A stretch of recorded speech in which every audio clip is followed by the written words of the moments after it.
안녕하십니까, 레필입니다. 12월 30일 두산 에너빌리티 보도록 하겠습니다. 증시 먼저 보겠습니다. 코스피 0.22% 하락했고요. 코스닥은 1.83% 상승했습니다. 코스피는 오늘 외국인 투자자 1200억 매도하였고요. 기관 투자자가 550억 매수하면서 외국인 투자자는 오늘도 매도를 좀 하였습니다. 코스피 2400선 아래로 좀 마무리가 되었고요. 코스닥은 1.8% 반등하면서 외국인 투자자 2,300억, 기관 투자자 1,150억 매수하면서 오늘 외국인 투자자가 코스닥에서 많은 매수를 진행해 주었습니다. 코스피는 확실히 추세 전환을 좀 하지 못하고 계속 좀 눌러지는 추세로 진행이 되고 있습니다. 그래서 고점을 좀 낮춰가는 분위기가 형성이 되고 있고요. 저점 또한 같이 좀 낮아지는 형태입니다. 그래서 조금 이 상황이 좋지 않게 계속 흘러가고 있고, 이제 오늘이 증시 폐장일이었습니다. 그래서 올해 마지막 장이 열렸었고, 이렇게 마무리가 되었습니다. 그래서 내일은 휴장이고요. 1월 1일도 휴장이고 이제 1월 2일에 장이 열리게 됩니다. 1월 달에 들어갔을 때 이제 증시가 어떻게 흘러가는지가 중요한 것 같고요. 결국에는 마지막 날은 크게 움직임 없이 진행이 되었던 것 같습니다. 투자 수급은 지금 외국인 투자자가 1200억 매도하면서 마지막까지 폐장일까지 이렇게 매도를 하였고요. 3000억 정도 이틀 정도 빠졌고, 기관 투자자는 550억 매수했지만 사실 특별하게 들어온 수급은 별로 없었습니다. 연기금 투자자도 적극적으로 1000억 이상씩 계속 매수를 해 왔었는데, 최근에는 조금 이제 물량을 좀 줄이는 모습이고요. 이제 연초에 들어갔을 때 이러한 흐름들이 어떻게 바뀌는지, 외국인 투자자에 대한 움직임이 좀 전환이 되는지 그런 것들을 좀 보겠습니다. 코스닥은 680포인트 가까이 들어왔고요. 하락세를 좀 이겨내고 양봉으로 마무리가 되었지만, 사실 이전에 이 횡보하던 구간 그대로라고 생각하시면 되겠습니다. 그래서 지금 7월 달까지만 해도 사실 코스닥은 800 후반대를 횡보를 하던 그런 이 지수였는데, 그때 대비해서 지금 거의 200포인트가 떨어진 상황입니다. 지수로 따지면 거의 30%가 빠져 있는 상황이기 때문에 상당히 저평가되어 있다라고 볼 수가 있고요. 단기간에 이런 추세가 전환되기가 쉽지 않은 분위기로 형성되어 있기 때문에 좀 어렵습니다. 그래서 외국인 투자자가 2천억 정도 매수를 했지만 마지막 장에서 좀 집중된 모습이 보였기 때문에 사실 코스닥에 대한 반전을 보면서 들어왔다라기보다는 장 마지막 날에 좀 집중된 모습이 아닐까 싶습니다. 그래서 연초에 들어갔을 때도 봐야 될 것 같고요. 기관 투자자는 특별한 수급 없었습니다. 자, 계속 이제 부담스러울 수밖에 없는 게 이 환율 시장이거든요. 1473.5원입니다. 금요일에 반짝 이제 올라가면서 바짝 이제 밀어붙였었죠. 근데 1486원을 찍고 좀 조정을 받는 듯 했습니다. 오늘 장중에서도 이 환율이 좀 떨어지면서 진행이 되어가지고 조금 안정화되는구나 싶었는데요.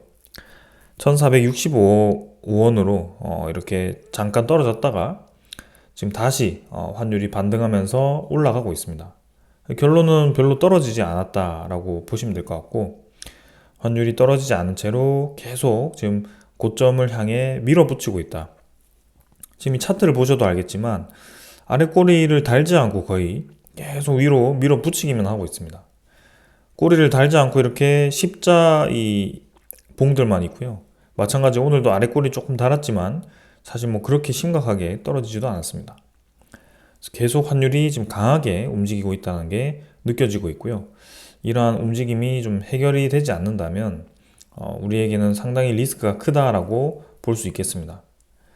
단순히 달러만의 강세가 아닌 유로라든지 이 위안화라든지 그다음에 일본 엔화라든지 이 모두가 지금 동일한 추세를 보이고 있고요.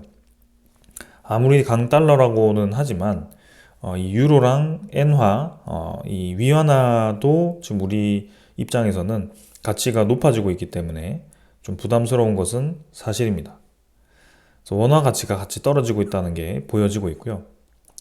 네, 다우 나스닥은 금요일에 좀 떨어지면서 진행되었고 니케이도 같이 좀 떨어지면서 마무리가 되었습니다. 그래서 좀 불안한 것이 우리나라 증시는 계속 이제 원화의 약세로 눌러지고는 있습니다. 근데 해외 증시들은 사실 뭐 지금이야 조금 조정을 받았지만 특히 나스닥 같은 경우는 계속 올라가기만 했습니다. 그래서 이게 한번 조정을 받을 만한 신호가 서서히 나오기 시작했거든요. 근데 그러한 것들이 본격적으로 이제 조정으로 들어가게 되었을 경우에는 그동안 많이 올라왔던 나스닥을 보았을 때는 크게 떨어질 가능성이 크다라고 저는 보고 있는데, 그렇게 미국 증시가 좀 떨어지기 시작했을 때 우리나라 증시도 같이 떨어질 가능성이 크기 때문에 좀 지금 이 투자 환경이 상당히 좀 어렵다라고 생각을 하는 것입니다. 미국 증시가 왜 떨어지느냐? 아무래도 이제 계속 이 유지되는 고금리에 대한 부담감들이 발생할 수도 있고요. 두 번째는 그런 부담감에 의해서 금리가 낮아졌을 때 다시금 올라갈 수 있는 인플레이션 지표, 이러한 것들이 또 증시를 끌어내릴 수 있습니다. 그래서 지금 금리를 올리든 금리를 내리든 금리를 동결하든 모두 지금 좋지 않은 이 상황들이 있기 때문에 그 상황에 대해서 계속 증시가 이 들쭉날쭉하게 움직일 수밖에 없습니다. 왜냐하면 미국 증시는 지금 역사적인 고점을 찍고 있는 상황이거든요. 월봉만 보더라도 이제는 좀 떨어질 만한 상황이 되지 않았나라는 싶을 정도로 굉장히 쉬지 않고 올라갔습니다. 그래서 코로나 이후에 특히 이게 더 심화되었기 때문에 과연 이 역대급 부채가 풀려있는 이 시장에서 어떠한 움직임이 2025년에 나타날지 그런 것들을 계속 여러분들께 좀 전달 드리도록 하겠습니다. 저는 좋지 않게 보고 있기 때문에 계속 이런 뉘앙스로 좀 설명을 드리고 있는 것입니다. 자, 그 다음 이제 지수 선물 한번 보겠습니다. 선물 지표는 지금 미국 증시 약하게 좀 조정받고 있고요. 그 다음에 유럽 증시도 지금 뭐 조금 조정을 받는 듯 하지만 뭐 크게 변화는 없습니다. 그래서 0% 정도 수준이고요. 지금 뭐 선물 지표들은 다들 별로 움직임 없습니다. 그래서 뭐 연말 연초이기 때문에 사실 뭐 특별하게 움직임을 보일 것 같진 않고, 지금 뭐 이 움직임들이 과연 이제 2025년에 들어갔을 때 어떻게 갈 건가, 이게 이제 중요한 것 같습니다. 그래서 좀 집중적으로 보겠습니다. 그것도 국제유가는 70.5달러고요.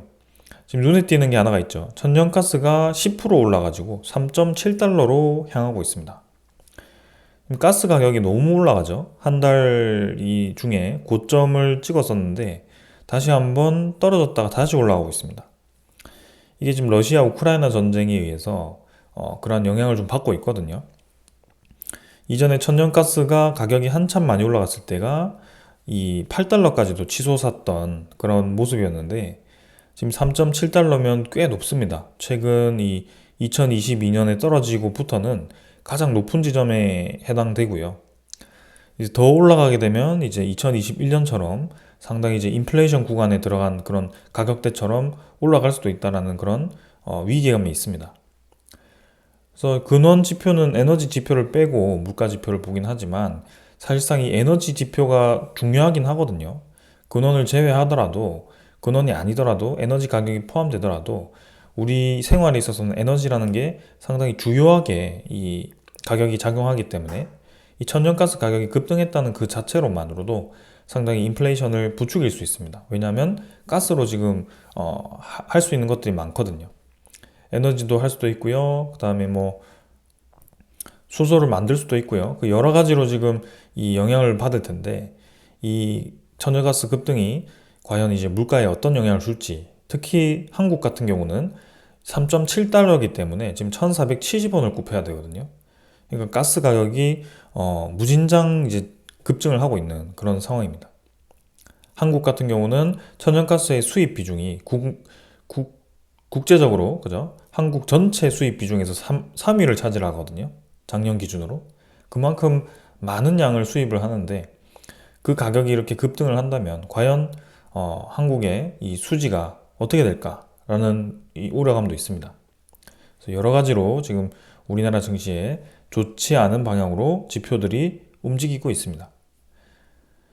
자, 그리고 미국 국채금리가 떨어지지 않고 있죠. 시장금리 4.6%입니다. 조금 이제 4.6% 넘어갔다가 들어오긴 했지만 뭐 사실 4.62%나 4.599%나 거기서 거기입니다. 굉장히 부담스러운 가격입니다, 이게. 그래서 요게 올라간다는 것 자체가 미국의 채권 가격이 떨어지고 있다는 뜻이거든요. 그러니까 누군가 미국의 10년물 국채를 매도를 하고 있다라고 보시면 될 것 같습니다. 그럼 국채를 왜 매도하느냐? 채권 가격이 앞으로도 더 떨어질 것 같으니까. 그리고 미국의 물가 지표가 쉽게 잡히지 않고 있기 때문이죠. 그런 것들이 지금 다 영향을 주고 있고요. 그래서 시장 금리가 계속 높게 이렇게 치솟고 있기 때문에 FOMC에서는 기준금리를 지금 내릴 수가 없는 상황입니다. 지금 내렸는데도 이 모양이거든요. 그래서 이게 과연 어떤 시사를 하는가? 결국에는 지금 우리 한국은행은 이제는 아예 강달러에 대한 지속성을 인정을 해버렸습니다. 공식적으로. 그래서 미국이 내년에 원래는 이제 금리 4번 내린다고 했다가 최근에 2번 내린다고 해서 이 글로벌 자산들이 조금씩 이제 하락으로 자리를 잡고 있죠. 그리고 우리나라는 당연히 원화 가치가 급격하게 떨어지고 있고요. 달러 대비해서. 근데 이제는 동결 얘기까지 나왔습니다. 동결도 배제할 수 없다. 이게 지금 상당히 지금 우려스러운 점입니다. 그래서 내용을 잠깐 보면 이제 내년 연준이 정책 금리를 인하할 것으로 예상하면서도 디스인플레이션이 완만하게 진행되고 있다는 점에서 인하폭이 25에서 50bp에 그칠 것이다. 0.25에서 0.5%밖에 안 된다. 그래서 많이 내려도 0.5%고 좀 적게 내리면 0.25%고 아예 안 내릴 수도 있다. 이렇게 얘기를 하는 겁니다.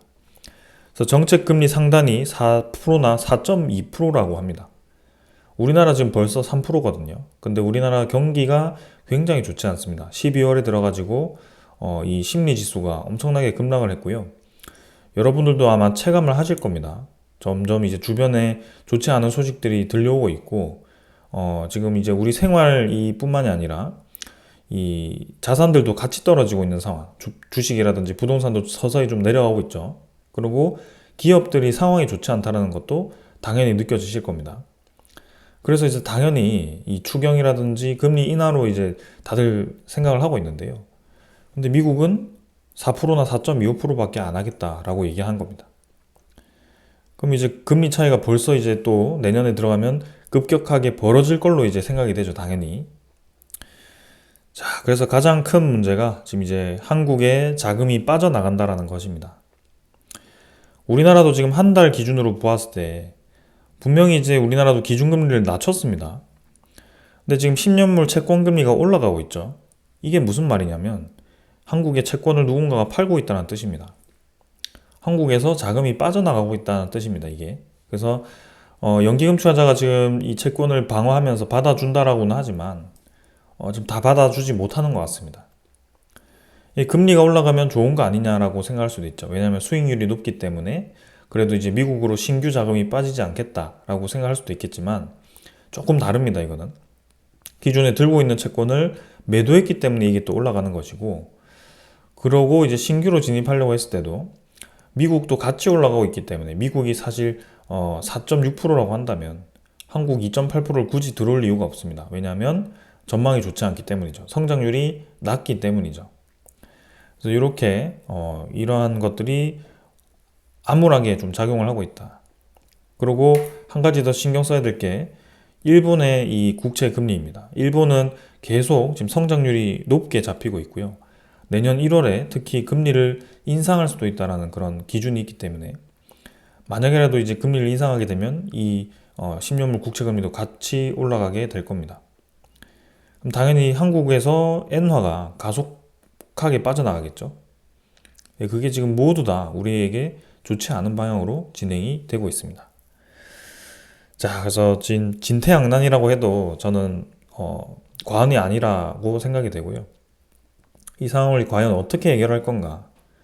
금리를 내리는 거는 지금 누구나 생각할 수 있는 방법이지만 그대로 가버리면 이제 강달러로 완전히 진입을 하는 거고 뭐 1,500원은 당연히 기정사실화된 거고요. 그래서 그걸 막기 위해서는 오히려 역으로 금리 인상을 해야 되는데 그 금리를 인상해버리면 이제 경기가 더 어려워지는 상황이고 그걸 이제 과연 어떻게 해결할지가 이제 전문가들이 생각해야 될 거겠죠. 그래서 우리는 지금 시장에 대한 이 흐름을 보는 사람들이기 때문에 시장의 상황이 어렵다, 쉽지 않다라는 것을 여러분들께 좀 전달을 드리고 있는 겁니다. 그리고 원화에 대한 가치가 지금 떨어지는 방향으로 가고 있구나. 그렇다면 코스피에 대한 가치가 계속 같이 떨어지고 있구나 라는 점입니다. 그래서 주식에 대한 가치도 당분간은 하락할 가능성이 높구나 라고 볼 수가 있습니다. 좀 반대로 보았을 때는 원 달러 가치가 너무 이렇게 떨어졌기 때문에 원화 가치가 이제 피크를 찍고 이제 요런 방향, 그죠? 이렇게 이제 이런 구간이 나오면 원화 가치가 지금 이 저점 매수를 해서 역으로 이제 수익을 볼 수 있는 좋은 기회 아닌가라고 생각할 수도 있습니다. 근데 그게 단기간에 이렇게 툭 떨어지지 못하는 것이 미국의 국채 시장 때문이고, 그리고 우리나라의 정치적인 리스크 때문입니다. 그 두 개가 지금 완벽하게 해결되지 않는 이상은 사실 이런 구간이 다시 나오기는 쉽지는 않아 보이고요. 그렇기 때문에 계속 환율이 올라가기만 하고 있는 겁니다.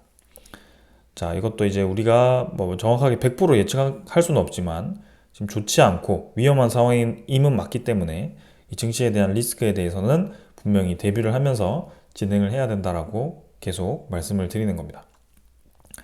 그래서 이 정도로 좀 말씀을 드리고요. 이제 환율이 이렇게 많이 올라갔을 때에 대한 부작용을 또 한번 뭐 내일이나 내일 모레 정도에 영상으로 한번 다뤄볼 예정입니다. 또 많은 시청 바라고요. 이 정도로 하고 종목으로 넘어가도록 하겠습니다. 두산에너빌리티 보겠습니다. 70원 하락해서 0.4% 하락했고요. 17,550원으로 마무리되었습니다. 오늘 뭐 코스피 시장이 크게 좋지 않았고요. 두산에너빌리티도 유사하게 좀 흘렀던 것 같습니다. 그래서 오늘 뭐 시간의 거래도 거의 없었고요. 10원 정도 하락했고 일별 거래도 250만 주로 사실상 뭐 거의 거래가 없었습니다.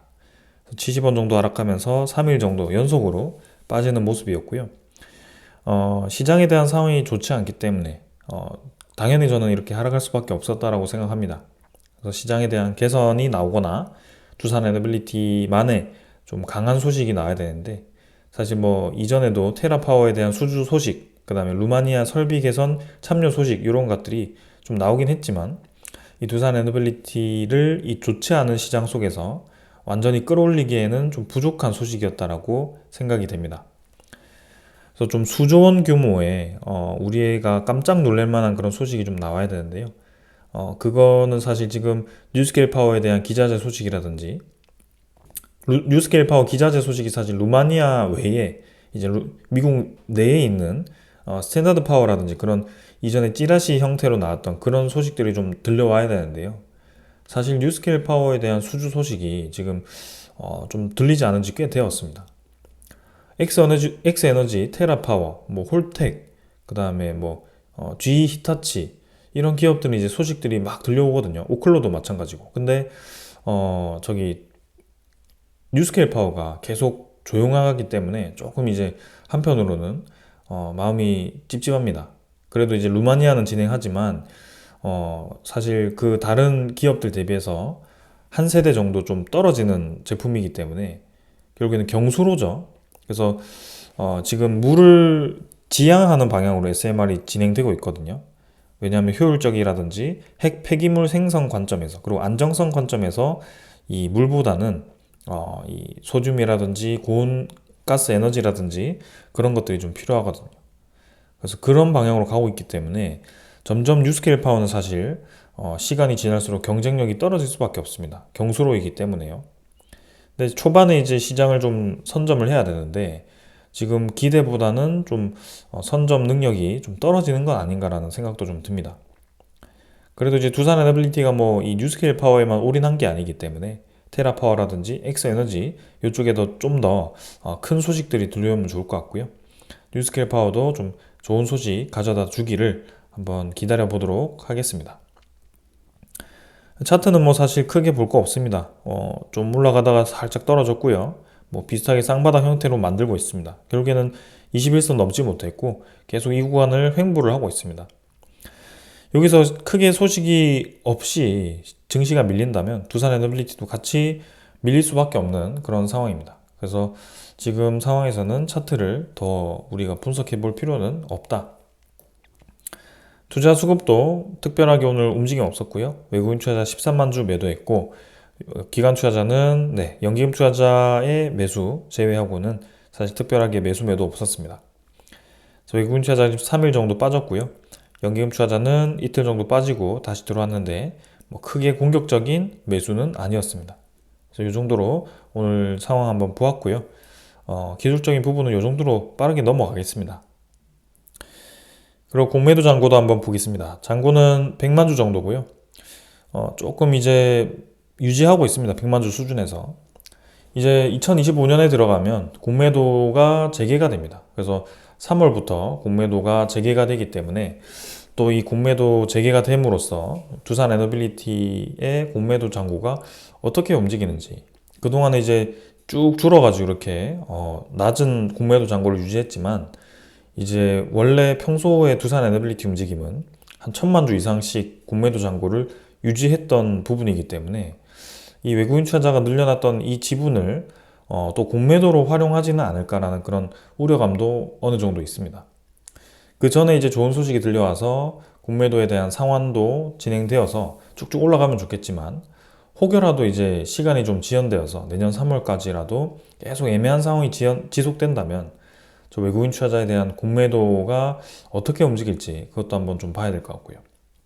그래서 지금은 확실한 그런 상황이 없기 때문에 계속 이렇게 양면성을 좀 강조로 드리는 점을 양해 부탁드리겠습니다. 자, 그 다음은 대차장고도 한번 보겠습니다. 대차장고는 오늘 뭐 상위 종목에 위치를 했지만 뭐 특별하게 많이 상환되지는 않았습니다. 33만 주 정도 상환이 되었고요. 주식 수로는 1273만 주, 1270만 주 정도 잔고가 유지가 되었습니다. 거래원은 오늘 뭐 특별한 거래원 없었고요. 그 다음에 종목 상세도 지금 이제 외국인 추정 대비해서 당일 물량이 조금 줄었죠. 아마 대차장고 줄면서 같이 준 것 같고, 비율은 23.8% 정도로 계속 뭐 비슷한 비율 유지하고 있습니다. 그래서 이제 더 이상 크게 늘어나지 않는 상황이고요. 여기 이제 뭐 연말까지 이렇게 잘 마무리되었기 때문에 연초에 들어갔을 때 어떤 움직임을 보이는지 그런 것들을 살펴보도록 하겠습니다. 그래서 이 정도로 이제 넘어가도록 하고요. 오늘 준비한 소식들을 좀 전달 드리도록 하겠습니다. 그래도 우리 장관들이 이 AI 시대에 민관이 협력해서 선진 원자로를 개발해야 된다. 그리고 이제 미국과의 그런 수출 협력을 진행해야 된다. 이런 식으로 계속 이제 이 맥락을 좀 잘 짚고 진행을 하는 것 같습니다. 그래서 다행히 아직 희망은 있어 보이고요. 이 유상임 장관은 이제 과학기술정보통신부죠, 장관인데요. AI 시대에 급증하는 전력 수요 대응과 2050 탄소 중립 목표 달성을 위해서 원자력 연구원이 민간과 협력해서 선진 원자로 개발에 힘써야 된다. 선진 원자로가 당연히 SMR이죠. 지금은 사실 우리나라 자체 SMR 모델은 없고 미국의 이 원천 기술이 다 있습니다. 그래서 결국엔 또 웨스팅하우스와 똑같은 상황입니다. 원천 기술 거기 있고 우리는 계속 이제 제작해서 납품하는 그런 또 제조를 잘하는 그런 기술이 있기 때문에 그렇게 협력을 하는 것인데요. 사실 제조라는 것이 결국에는 한 끗 차이입니다. 제조가 경쟁력이 있기 위해서는 결국 단가가 중요한데요. 이 단가를 잘 만들기 위해서는 또 에너지 단가가 상당히 중요합니다. 그리고 이 단가가 아무리 싸더라도 누군가 이제 덤핑으로 치고 들어온다면 그 또한 제조의 경쟁력을 잃을 수밖에 없습니다. 그러면 덤핑과 덤핑을 할 수밖에 없죠. 이게 치킨 게임입니다. 근데 지금 우리나라가 지금 치킨 게임을 하고자 하는 국가가 어디죠? 바로 옆 나라 중국이거든요. 그래서 이러한 것들이 계속 영향을 주고 있어서 우리나라도 제조 기술로만은 먹고 사는 시대가 좀 끝난 게 아닌가. 이제 원천 기술도 우리가 확보를 해야 된다. 그러기 위해서는 R&D를 밀어줘야 되고, 특히 저런 국가 경쟁력이 있는 기술에 좀 많은 투자를 해줘야 된다라는 생각인데요. 그게 좀 이 지연이 되고 있고 계속 이제 정쟁으로 활용이 되고 있습니다. 특히 에너지 시장이요. 그래서 좀 빠르게 이 상황이 해결되었으면 하는데요. 지금 뭐 분위기 봐서는 쉽게 해결될 것 같지는 않습니다. 자, 근데 이제 에너지에 대한 기술력을 확보하지 못하고 계속 이제 해외에 의존하기 시작한다면 이제 이런 상황이 생기는 겁니다. 미국도 이제 트럼프 대통령이 되면서 이 세계를 이제 지켜내는 우방국을 이제 지원해주는 그런 느낌보다는 우방국조차도 견제하면서 우방국을 좀 더 미국과 밀착시키도록 만들면서 이 동맹을 유지하면서도 뭔가 이 견제국도 포용하려고 하는 좀 그런 상황입니다. 그 경쟁 구도를 이용해서 미국이 우선주의로 계속 강국으로 가려는 그런 움직임을 보이고 있는데 그게 지금 관세로 계속 얘기가 나오고 있습니다. 트럼프 하면 관세죠.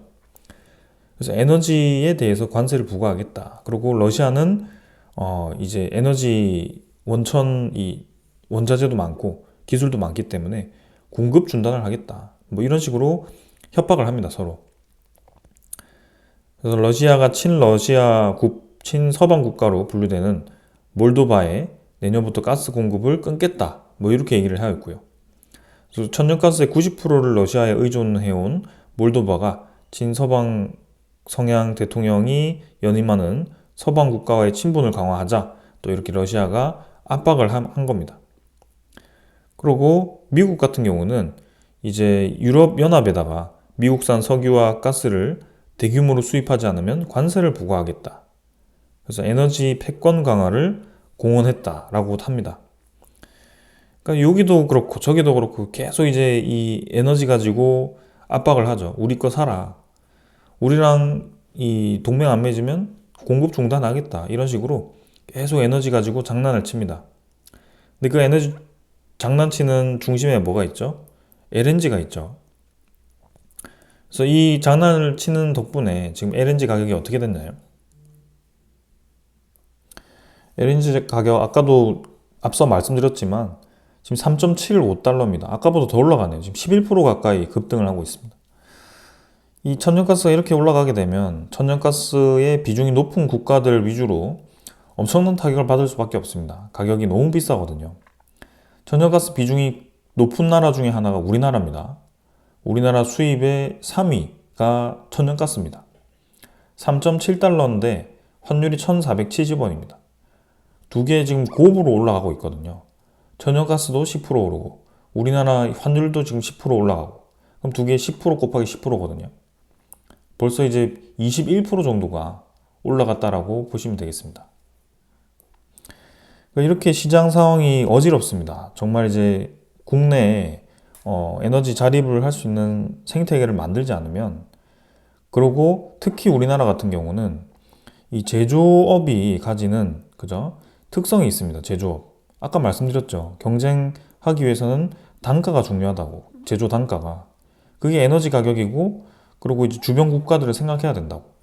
주변 국가 특히 바로 옆 나라가 덤핑으로 치고 들어오는데 우리나라가 에너지 가격이 높아서 단가가 안 맞으면 당연히 지금 도태될 수밖에 없습니다. 그게 지금 우리나라의 석유화학 산업, 그 다음에 철강 산업이 직격탄을 받고 있거든요. 그리고 뭐 반도체 디스플레이도 뭐 2차 전지도 마찬가지고요. 그 소재 쪽으로 지금 엄청나게 값이 싼 부품들이 들어오면서 우리나라 기업의 경쟁력들이 엄청나게 좋지 않게 되고 있습니다. 여러분들 지금 잘 모르실 수도 있지만 실제로 소재 기업들 옛날에 좀 이름 들어봤다고 하는 소재 기업들 화학 관련된 기업들 실적을 한번 찾아보시면 2023년, 2022년에 급격하게 줄기 시작하는 것을 볼 수가 있습니다. 특히 올해는 엄청나게 좋지 않고요. 그래서 구조조정이라든지 뭐 공장을 폐쇄한다든지 그런 식의 움직임들이 있습니다. 제조업을 살리기 위해서는 우리나라 에너지 자립이 필요하고 에너지 경쟁 속에서 이겨내기 위해서 단가를 낮출 수 있는 에너지 경제성을 생각할 수밖에 없다라고 말씀드리고 있는 겁니다. 근데 전 세계 추세가 그래도 아리백 캠페인을 추진하면서도 이제 경제성을 따져야 되기 때문에 이 두 개를 합쳐야 되는 게 이제 CF100이라고 얘기를 하는 거고요. 지금 이제 우리 야당 쪽에서는 계속 이걸 반대하고 있고 이쪽으로 가야 된다라고 얘기를 하는 겁니다. 근데 거기에는 경제성이 전혀 없습니다. 그래서 일본은 어떤 선택을 하게 되느냐? 이전에도 봤던 기사지만 일본 정부는 원전과 재생에너지를 모두 최대한으로 활용하겠다. 그래서 원전 확대로 유턴하겠다라고 발표를 합니다. 일본은 사실 굉장히 좀 위험하죠. 이전에도 이제 이 대지진에 대한 전조가 있었고 실제로 몇 년 내에도 대지진이 발생할 수 있는 국가입니다. 그럼에도 불구하고 이렇게 원전 에너지를 최대한 활용하겠다라고 얘기하는 것은 상당히 이제 비판을 받을 수도 있거든요. 국민들도 특히 반대할 수도 있고요. 그런 큰 사고가 벌어졌었기 때문에 더더욱 이제 당사국 입장에서는 부담스러울 수밖에 없는데 왜 일본은 이렇게 선택을 했을까를 우리는 생각할 수밖에 없습니다. 얘네들이 바보라서 이렇게 했을까요? 얘네들이 원전 에너지를 너무 좋아해서 이렇게 했을까요? 분명히 그 위험성을 알면서도 불가피하게 선택한 이유가 분명히 있다라고 저는 생각을 하고 있습니다. 그래서 일본에 대한 그런 에너지에 대한 비중을 한번 살펴보시면 참 이게 우리나라와는 완전 다른 방향으로 가고 있습니다. 일본은 2040년도 발전량 점유율 목표를 재생에너지를 40에서 50%로 늘리겠다. 야, 그러면 일본도 40에서 50% 재생에너지 늘리는데 우리나라 뭐 하냐? 우리나라 그 아리백 안 하고 뭐 하냐? 일본도 저렇게 한다는데 지금 빨리 재생에너지만 팍팍 늘려라 라고 생각할 수도 있겠죠. 근데 중요한 것은 화력발전에 대한 비중이 30에서 40%입니다. 2040년 기준입니다. 2040년에도 화력발전을 40%까지 이용하겠다라고 얘기하는 겁니다. 이게 왜 그럴까요? 여기서 이제 일본의 경제성이 나옵니다. 그러니까 우리나라는 화력발전을 최대한 줄이면서 재생에너지를 최대한 늘리면서 진행을 하려고 하지만 일본은 재생에너지를 확 늘렸지만 이 재생에너지에 대한 출력 불안전성 그리고 건설하는 데 들어가는 비용을 여기서 회수하겠다라고 얘기를 하는 겁니다. 그리고 지금 이제 2030년도 목표를 보더라도 화력발전이 41%, 원전이 20에서 22%, 그 나머지가 재생에너지입니다. 특이한 게 있죠. LNG가 없습니다. 일본이 왜 LNG를 사용하지 않을까요? LNG에 대한 가격 불안정성, 전쟁 상황에 대한 불안정성, 공급에 대한 불안정성 때문에 아마 배제를 하지 않았을까 싶습니다. 그래서 화력발전과 원전으로 기저에너지원 60%를 만들고 재생에너지로 최대한 늘려서 아리백에도 대비를 하겠다라고 하는 것이 일본의 에너지 정책인 겁니다. 그러니까 탈석탄은 아니지만 경제성과 아리백은 만족시키는 뭔가 애매한 상황이죠. 그러니까 조금 어떻게 보면 국가적으로 전 지구적으로 약속한 탈석탄과는 좀 멀어 보이는 정책이기도 합니다. 저게 좀 꼼수를 썼다라고 저는 보여지거든요. 근데 우리나라는 아주 정직하게 재생에너지만 팍팍 늘리고 석탄 줄일 대로 줄이고 그나마 이 경제성을 유지하던 원전도 최대한 이제 짓지 말고 줄여가자라고 얘기하는 게 이 야당에서 주장하는 에너지 정책입니다. 그러면 그렇게 되면 과연 우리나라의 에너지 경제성은 어떻게 될 건가? 여기에 대해서 아무도 지금 얘기를 하지 못합니다. 그쪽에서는. 태양광 그리고 풍력은 이 원료가 없다. 태양빛 공짜고 바람 공짜다. 그래서 장기적으로 봤을 때 이득이다. 이렇게 얘기합니다.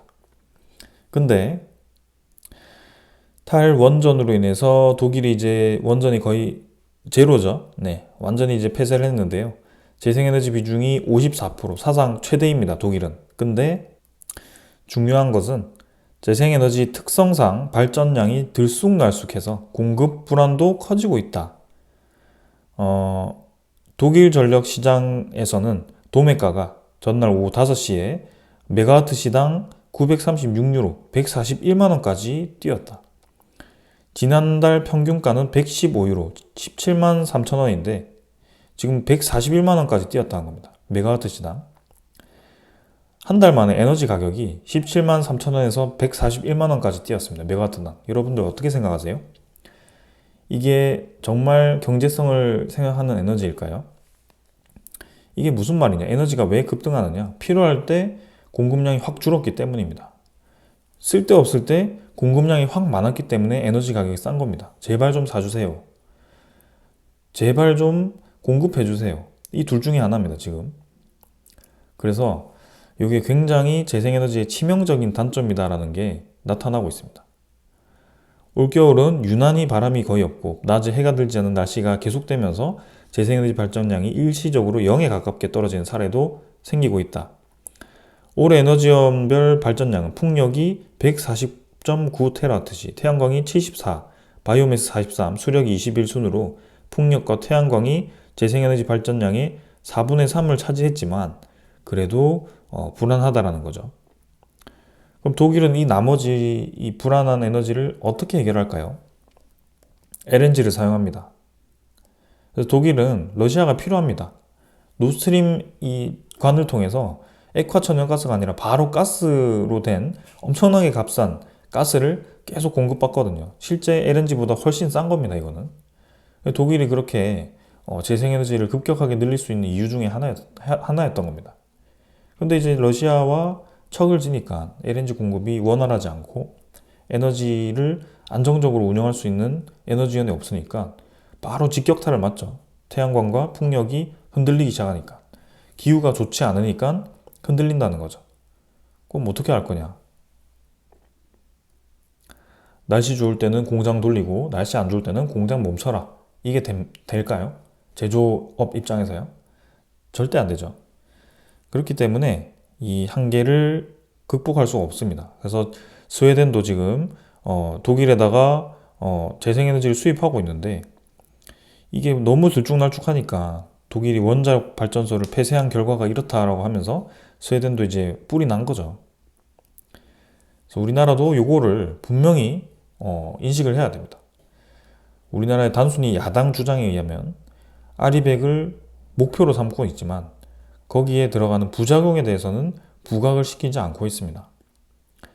우리의 이 원자력 에너지가 세계적으로 이 추세에서 떨어진다라고 막 계속 얘기를 하고 있고 우리나라의 원전에 대한 기술력과 그 다음에 재생에너지의 한계와 그 재생에너지 한계 극복을 위해서 그리고 경제성을 따지기 위해서 이 꼼수를 쓰고 있는 주변 국가들의 움직임들은 전혀 분석을 하지 않고 있습니다. 오직 원전을 없애고 재생에너지만 늘리자라고만 하니까 계속 이런 상황인 겁니다. 두산 에너빌리티의 방송이긴 하지만 지금 이러한 것들이 해결되지 않는 이상은 우리나라의 경제성도 없고 우리나라의 성장성도 떨어질 거고 코스피가 떨어지면서 두산 에너빌리티도 떨어질 겁니다. 그래서 지금 가장 좋은 시나리오는 빠르게 이제 이게 해결되면서 이제 인정을 좀 해야겠죠. 필요하구나. 재생에너지도 늘리고 원전도 늘리고 석탄도 많이 쓰는 게 일본이거든요. 왜 그렇게 하느냐? 거기에 대해서 인정을 하란 말입니다. 그래서 그렇게 좀 진행을 해야 될 것 같다라는 점이고 두산 에너빌리티도 그래도 이제 미국 시장이라든지 그런 해외 시장에서 좀 이 수요가 늘어나고 있기 때문에 그나마 이 희망이 있습니다. 그리고 우리나라도 K 원전 수출에 지금 이제 거의 다가왔죠. 그래서 웨스팅하우스의 합의가 이제 결국에는 해가 넘어가게 되었는데요. 1월, 2월에는 좀 들려와야 될 것 같습니다. 그래서 그거를 좀 기다려 보도록 하고요. 자, 그런데 또 너무 이 좋은 소식만 있는 것도 아닙니다. 두산 에너빌리티가 야심차게 준비하고 있는 수소 사업이 최근에 좀 줄줄이 휘청거리고 있다고 합니다. 100메가와트 규모의 수소 연료전지 발전 사업이 무산이 되었고 이 이유가 LNG 가격 급등입니다. 이 연료전지가 저도 이제 알았는데 수소 생산을 위해서 LNG 사용한다라고 하더라고요. 그리고 이제 그 LNG 가격이 급등하니까 당연히 수소 연료전지에 대한 발전 단가가 높아질 수밖에 없고요. 액화 수소 플랜트 창원에 이제 지어서 그렇게 진행하는데 액화 수소 플랜트도 마찬가지입니다. LNG에서 그 수소를 생산하는 방식이기 때문에 사업이 지금 답보 상태이고 내년 가동도 미지수다라고 합니다. 계열사의 두산 퓨얼셀도 지금 청정수소 발전 시장 입찰을 포기했다라고 할 정도로 지금 상당히 심각한 분위기인 것 같고요. 그래서 여기 정부 역할이 좀 필요한데 지금 뭐 정부가 제대로 역할을 할 수 없는 그런 분위기이기 때문에 좀 이 모든 프로젝트들이 네, 스톱이 되었습니다. 그래서 전남, 영암, 인천, 대전, 경기, 여주에 있던 그런 프로젝트들이 모두 지금 리셋이 돼버렸고요. 상당히 지금 어려운 상황입니다. 그래서 SMR 사업이 지금 무조건 성공을 해야 되고 무조건 수주를 해야 되고 체코 원전도 무조건 수주를 해야만 지금 좋은 방향으로 턴을 할 수 있을까 말까 한 그런 좀 상황이 되어가고 있는 것 같습니다. 그래도 다행인 것은 해상 풍력도 다행히 좀 잘 진행되고 있는데요. 그게 좀 부각이 많이 돼야 될 것 같습니다. 가스터빈도 그렇고. 저 수소가 또 한번 이제 계속 이 단가 경쟁에서 떨어지면서 또 애물단지로 전락하는 건 아닐까라는 그런 우려감도 좀 있는데 한번 조심스럽게 상황을 좀 살펴보도록 하겠습니다.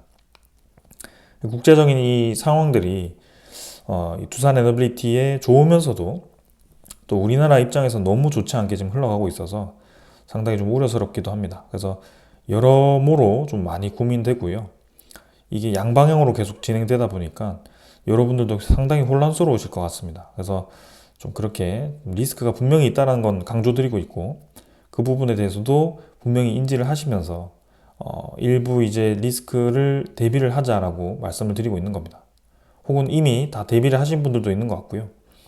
아예 그냥 끝까지 가겠다라고 하시는 분들도 있는 것 같습니다. 그래서 그 선택에 있어서 제가 좀 도움이 되도록 계속 이 상황들을 좀 명확하게 정리를 한번 해보겠습니다. 그리고 오늘 여기까지 하고 내일이나 내일 모레에도 이제 우리나라의 경제 상황에 대해서도 계속 정리를 할 거니까 좀 그런 것들 좀 보시면 좋을 것 같고요. 그리고 제가 영상 초반에 최근에 거의 한 3주간은 제가 얘기했던 그 내용들이 상당히 도움이 되실 거거든요. 그 증시 리뷰라고 해서 종목이 아니니까 넘어가야지라고 하지 마시고 매일매일의 증시 리뷰를 한번 같이 보시면서 이 시장 상황에 대해서 또 이해를 하는 것이 상당히 저는 중요하다고 생각합니다. 그래서 그런 것들을 좀 같이 보면서 공부해가면 좋을 것 같습니다. 자, 오늘 여기까지 하고 마무리 하겠습니다. 그리고 어제 있었던 이제 큰 사고에 대해서는 정말 안타깝고, 네, 애처로운 마음입니다. 그래서 좀 빨리 우리나라 상황이 좀 좋게 해결이 되어서 좀 그런 이제 불미의 사고도 지금 발생함으로써 좀 많이 어지러운 상황인데요. 좀 우리 국가가 좀 잘 진행되는 방향으로 되었으면 합니다. 여러분들 남은 연말 잘 보내시고 새해 복 많이 받으십시오. 여기까지 하겠습니다. 감사합니다.